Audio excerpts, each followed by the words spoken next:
Olá, você da ITV, conectando ao melhor conteúdo, conectando você à melhor informação. Hoje, nesta quarta-feira, é um dia muito especial.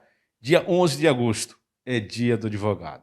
E para falar sobre essa data e também uma homenagem extensiva a todos da profissão, estou com o doutor Josemar Santana, que vai conversar um pouco com a gente da sua trajetória e também um pouco dessa profissão tão importante para todos nós. Doutor Josemar, muito obrigado por nos receber, muito obrigado por conceder uma entrevista para a gente em um dia tão especial, para o senhor, como também seus demais colegas de profissão. Eu que agradeço a oportunidade e estamos à disposição para o que vocês quiserem que a gente informe. Doutor Josemar, é uma pergunta que com certeza não poderia faltar neste dia. O senhor, como advogado, tem um exemplo, já é referência, e não só na nossa região, como também todo o país, com escritórios também espalhados fora da Bahia. Há quanto tempo o doutor Josemar Santana iniciou na profissão de advogado e por que decidiu iniciar nessa profissão tão importante? Pois é, a vontade começou quando eu era adolescente ainda.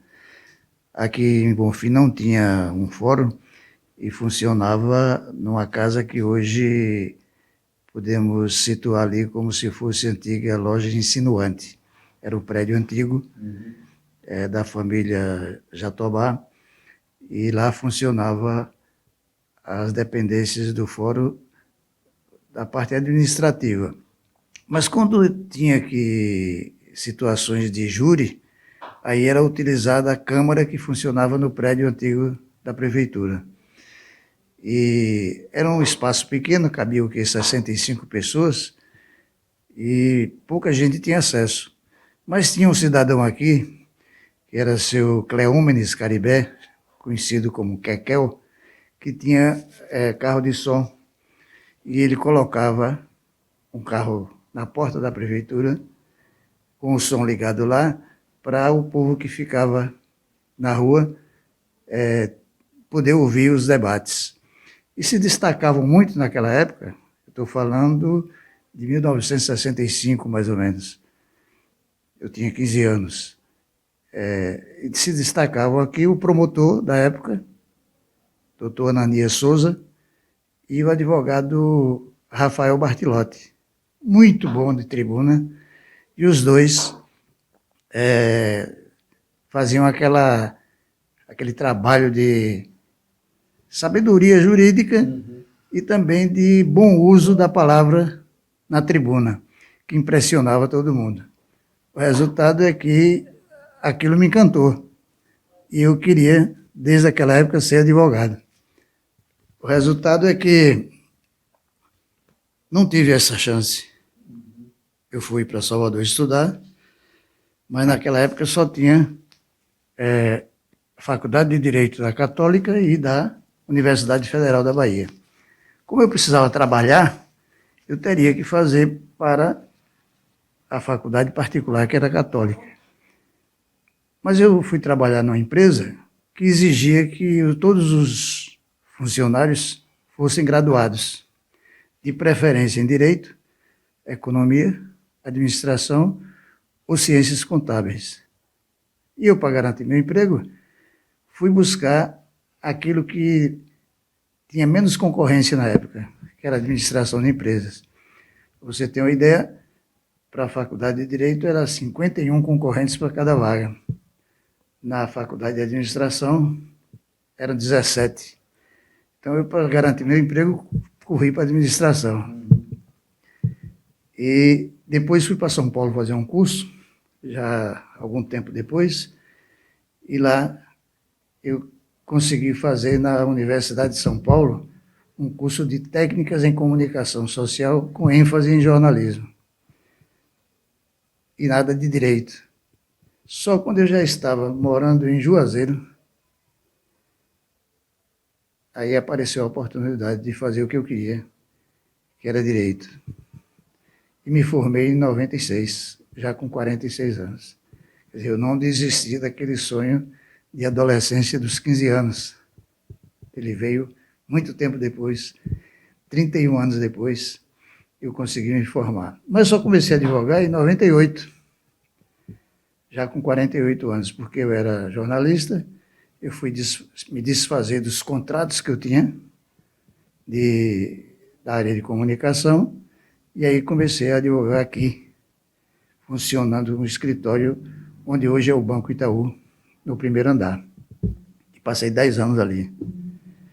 Pois bem, durante esse tempo, a partir de 98 até o ano passado, porque depois da pandemia não temos mais júris, estão suspensos os júris, deve voltar por agora, eu já fiz 222 atuações no Tribunal do Júri. Tanto aqui, na região, em todas as comarcas daqui da região, como fiz em São Paulo, no Ceará, no Piauí e em Sergipe. Atuei nesses estados. Desses 226 júris, eu me lembro que no número 96, na cidade de Xique-Xique, o cidadão que eu defendi foi condenado. E aí o cidadão da emissora lá me perguntou: eu ouvi o senhor dizer que esse é o júri 96. Quantos o senhor já foi vitorioso? Aí eu disse a ele: todos. Não, mas o seu constituinte aí acabou de ser condenado. Eu disse: mas ele e a família disseram que eu fiz um grande trabalho. Então, esse é o conceito de vitória no Tribunal do Júri. É você se desincumbir da sua tarefa. Porque quem julga não é você. Quem julga são 7. Aqueles 7 ali é quem vai decidir o destino do cidadão. Como era um caso muito especial, porque a vítima era uma cantora popular na cidade e a repercussão foi muito grande, imagine que no dia do júri, 6 horas da manhã, passaram na porta do hotel em direção ao fórum umas 300 pessoas vestidas com camisa, com a foto da vítima e gritando por justiça. Então ele já estava condenado antes de ter o júri, coitado. Então, essa trajetória me fez atuar muito, muito, muito em várias áreas do direito.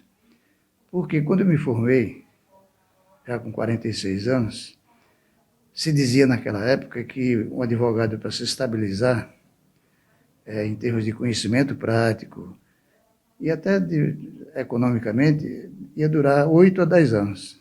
Eu não podia mais esperar tanto tempo. Eu já tinha 46 anos de idade.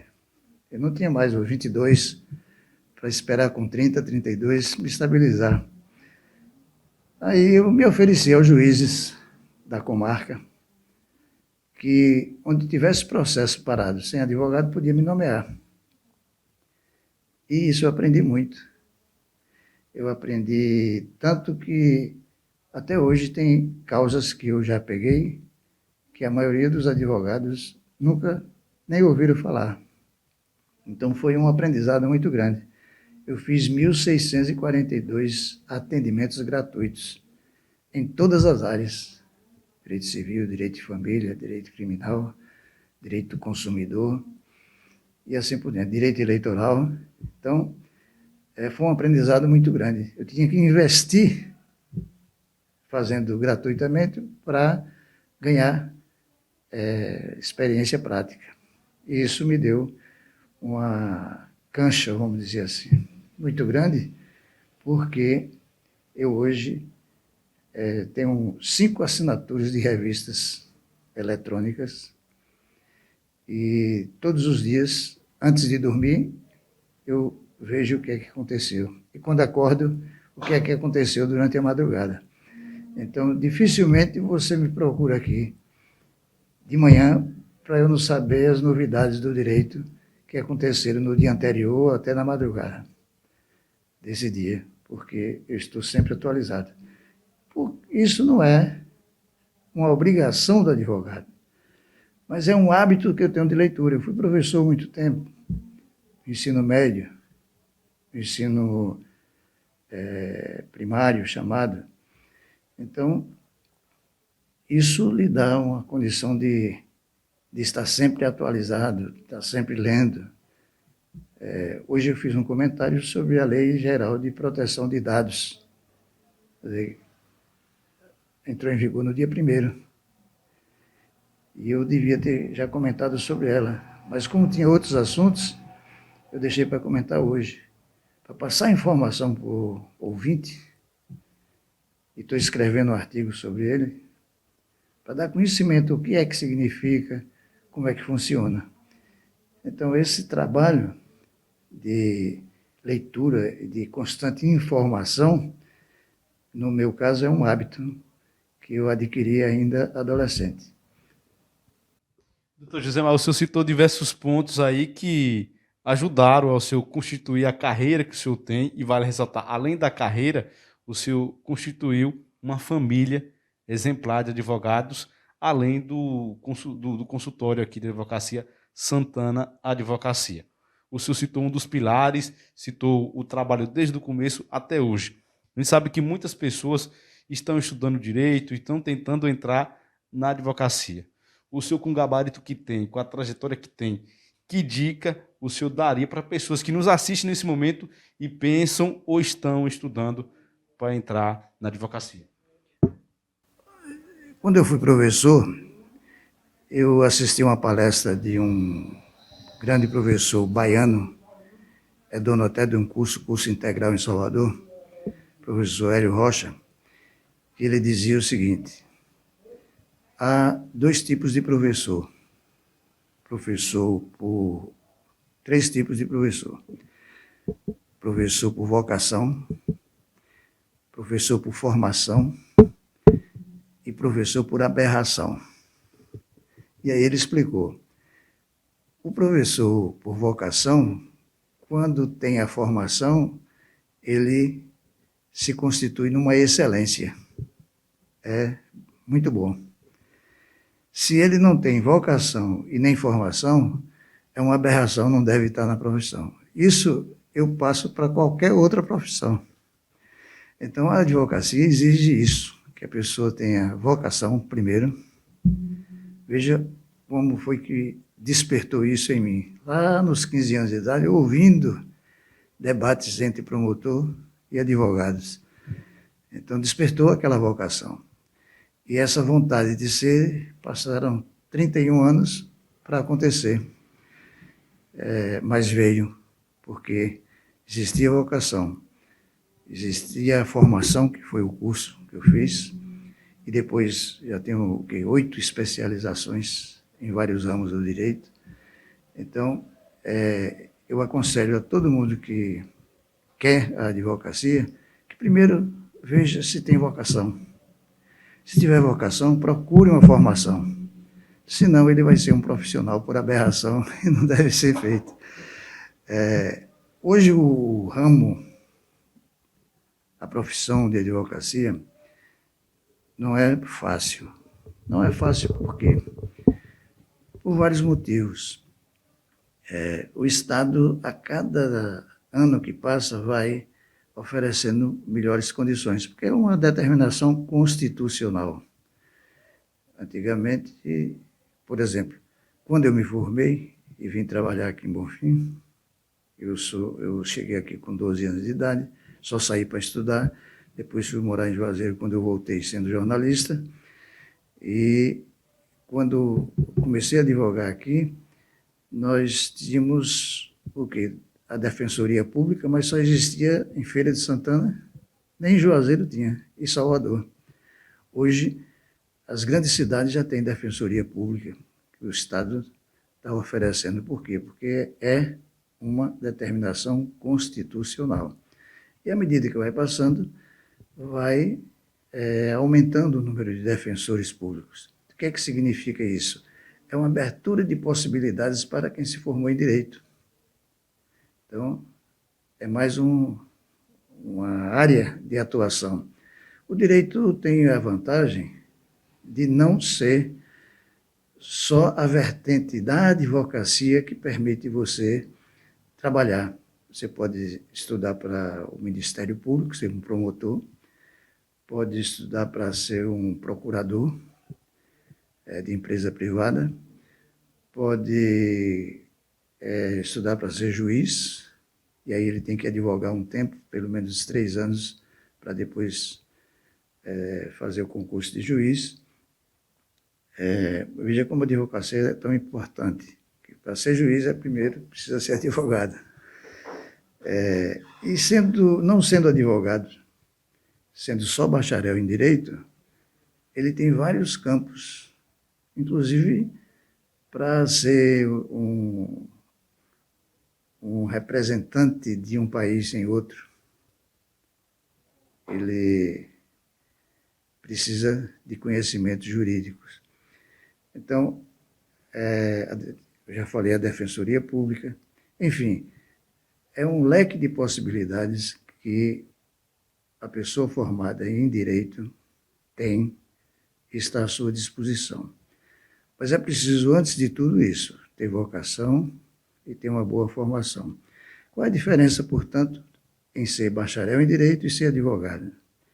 É que o bacharel em direito ele se forma com conhecimento da matéria, do direito. Mas para ser advogado, ele precisa de ter uma autorização. E essa autorização vem através da conquista de uma carteira que lhe autoriza a advogar. E advogar significa postular direitos em nome de alguém. Então, o cidadão comum, ele não conhece direito. Mas se ele comete alguma falha, algum ilícito, ele vai enfrentar um promotor que estudou direito. Vai enfrentar um juiz que estudou direito. Então, como é que ele vai enfrentar esses dois que conhecem direito? Tem que ter o advogado. Veja a importância do advogado. É por isso que a nossa Constituição, no artigo 133, diz que o advogado é essencial à administração da justiça. Se você olhar no meu carro, tem lá, sem advogado não há justiça. Por quê? Porque é o advogado que vai representar o direito fundamental de qualquer cidadão. Então, muitas vezes as pessoas confundem quando um criminalista vai defender alguém que matou outro. Ah, é um absurdo, não. Todo mundo tem direito de explicar as razões por que cometeu determinado ilícito. Eu costumo dizer nos júris o seguinte: quando eu começo a falar, eu chamo a atenção dos jurados. José está sendo julgado hoje. Matou uma pessoa, foi assim, assim, assim, assim. Claro que na cabeça de todos vocês deve estar a ideia de punição. Tem que ser condenado.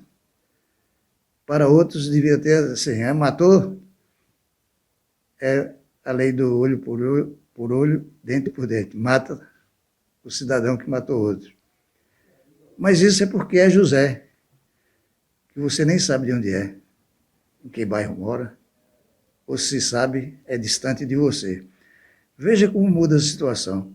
Se fosse seu primo, seu irmão, sua mulher, seu marido, aí você dizia, não, fulano, José, pessoa tão boa, se cometeu isso, deve ter tido uma razão.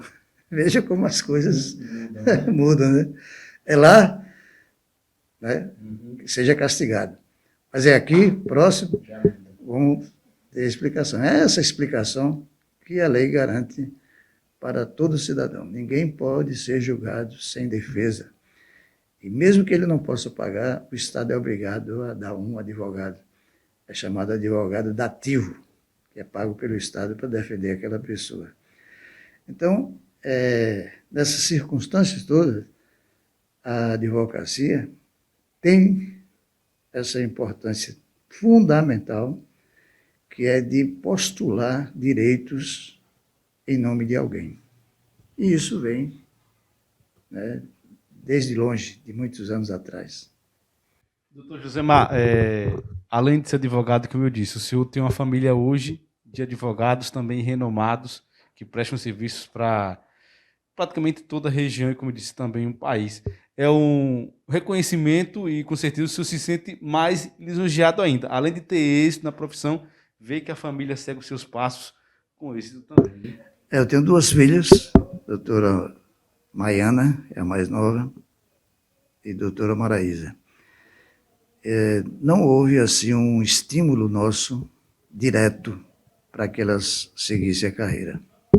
Não houve. Eu, professor, a mãe professora, eu, jornalista, e querendo ser advogado, querendo estudar direito, elas viam aquela movimentação nossa em termos de aprendizado. Nós temos uma biblioteca muito boa, então era o local de brincadeira delas. Então, se nós éramos professores, elas brincavam de ser professores, usando os livros da biblioteca. Quando eu comecei a fazer o curso de Direito, e aí minha filha mais velha, a Maraísa, ainda no ensino médio, já ficava interessada em ver como era uma petição, como era que fazia a defesa de alguém. Maiana seguiu os passos, que é mais nova, 3 anos do que Maraísa, seguiu os passos da mais velha, né? Mas tudo se deu muito em função daquilo que eu acabei de dizer, da vocação. Elas tinham vocação para isso. E seguiram, e são excelentes profissionais. Hoje eu posso lhes dizer que eu aprendo muito com elas. Então, eu fico lisonjeado, é claro, orgulhoso do trabalho delas. Elas têm uma atuação muito grande, têm um conhecimento enorme do ponto de vista sociológico e do direito sobre feminismo.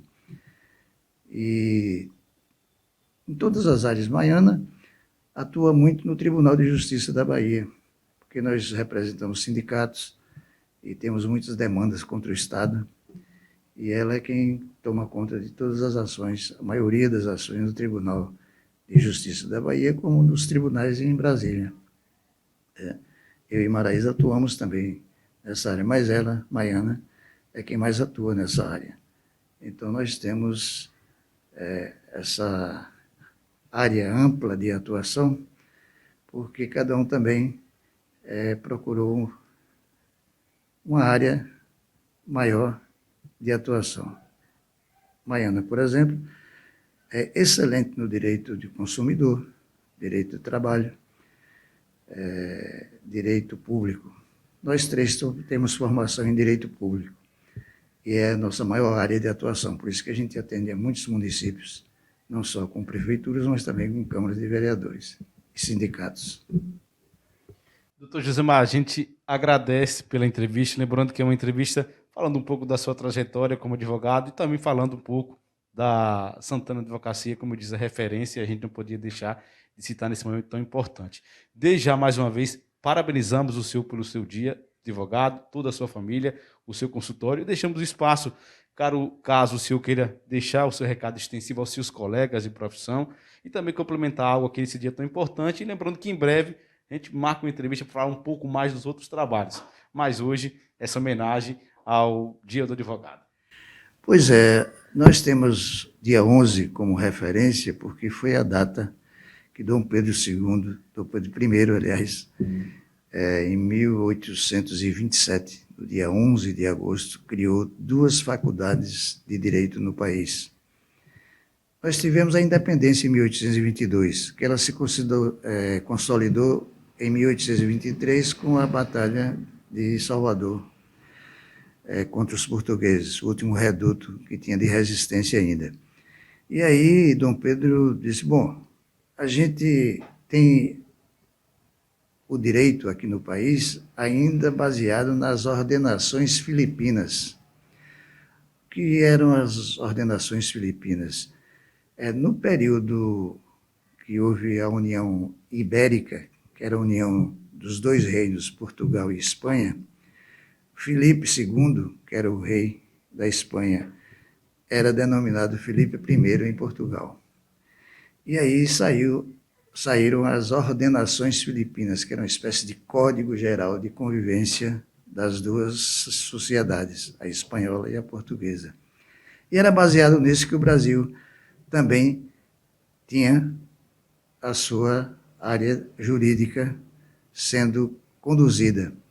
Aí Dom Pedro pensou e disse, ora, Se nós já somos independentes, nós temos que ter nossas próprias leis. Então, precisamos criar faculdades de direito. Em vez de pessoal daqui sair para estudar em Coimbra, em Portugal, 8 anos lá, para ser bacharel em direito, então é melhor a gente criar aqui. E criou a faculdade de Olinda e a de São Paulo. Então, foram as duas faculdades primeiras criadas aqui por Dom Pedro, e por isso, 11 de agosto é o dia do advogado. A todos os colegas, eu não tenho o que dizer, porque cada um tem consciência do que é a sua profissão, da importância da sua profissão. Mas o que eu quero dizer é que vamos em frente, vamos cada dia mais lutar para que a advocacia seja o instrumento de libertação e de garantia dos direitos do cidadão. Muito obrigado, doutor Josemar Santana. Muito obrigado a você e parabéns a você, advogado, por o seu dia. E mais uma reportagem aqui para a ITV, Donato Costa.